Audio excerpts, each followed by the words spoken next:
Ladies and gentlemen of the media, the United Nations has no political agenda in Ethiopia.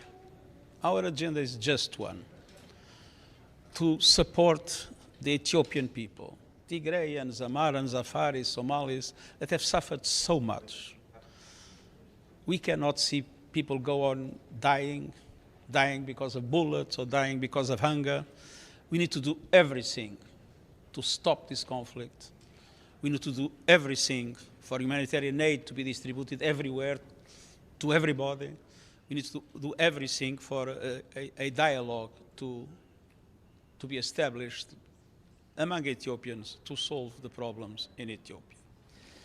Now, in this context, I was, of course, deeply shocked with the fact that 7 members of the UN had been expelled from Ethiopia and declared persona non grata. We had the occasion to explain why this, in our opinion, is not in line with international law.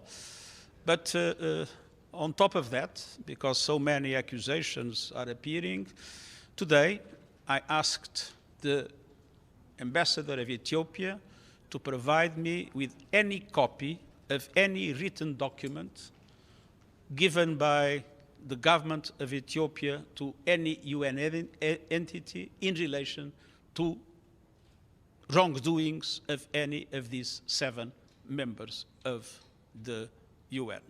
And if such a document will be provided, we will, of course, immediately do an investigation why it did not come to my attention. Thank you very much.